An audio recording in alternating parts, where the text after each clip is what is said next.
Hola, ¿qué tal? Soy tu amiga Patio Floni. Gracias por visitar mi canal.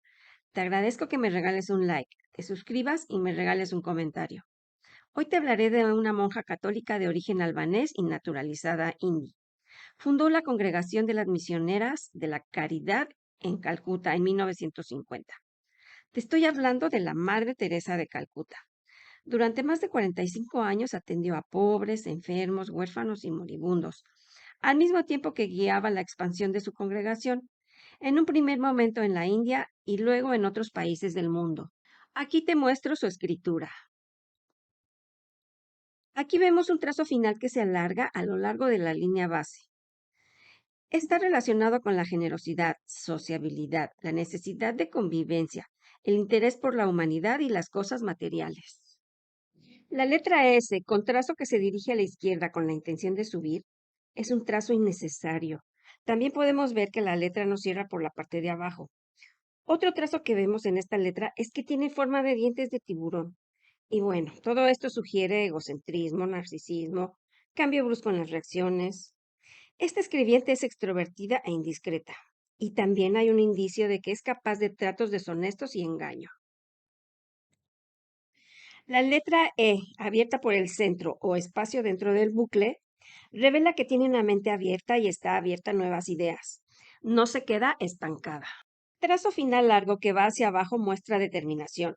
Y mientras más largo sea este trazo, más fuerte será la determinación. Aquí tenemos que la joroba de la H está separada de la cresta, lo que manifiesta que es una persona capaz de destacar por sobre todos los demás en el trabajo que desempeña.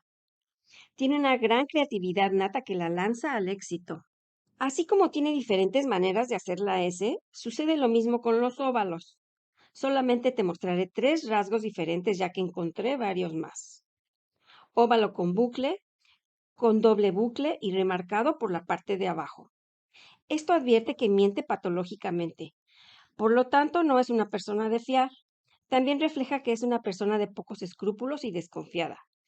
Además de que es discreta en exceso porque oculta cosas intencionalmente. Me llevé una gran sorpresa al hacer este análisis, ya que suena muy fuerte lo que acabo de decir. Me parece difícil pensar que para lograr obtener patrocinios y esa considerable gran ayuda humanitaria que necesitaba para proteger y auxiliar a tantos enfermos, se tenía que valer de la mentira y engaño para lograr sus objetivos.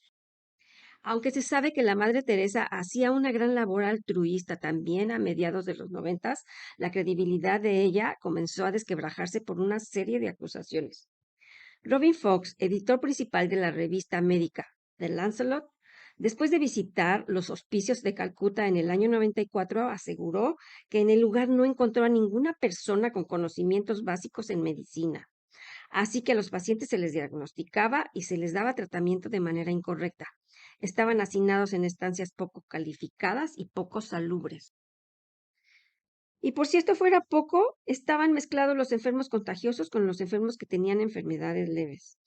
Esto fue confirmado 2 años después por la investigadora del British Medical Journal, Mary London, quien además ejerció como voluntaria de la Congregación de la Madre Teresa y aseguró que ahí se hacían prácticas aberrantes con los pacientes.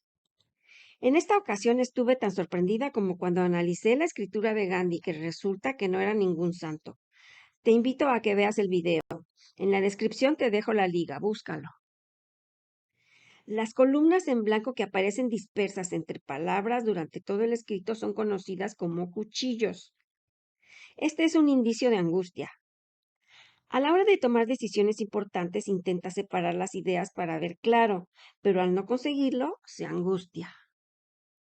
Los márgenes izquierdo y superior correctamente espaciados indican que de manera consciente trata de llevar las riendas de la vida con mesura y autocontrol. Es una persona rutinaria. No se sale de lo convencional y actúa de manera mecánica. Aquí tenemos diferencias en la presión, y esto revela que tiene un carácter excitable, que siempre reacciona diferente ante una misma situación. Todo depende de su estado físico y emocional. Pasa de un gasto desbordante de energía a un estado de agotamiento y pasividad de un momento a otro. Esto ha sido todo por hoy. Si te gustó, te agradezco darle like, comentar y suscribirte. Si te interesa que haga un análisis de tu escritura para que te conozcas mejor y puedas mejorar tu vida, solo envíame tu escritura y yo lo haré con mucho gusto. Contáctame. Aquí te dejo mis datos y también los tienes aquí abajo en la descripción. Nos vemos en mi próximo video.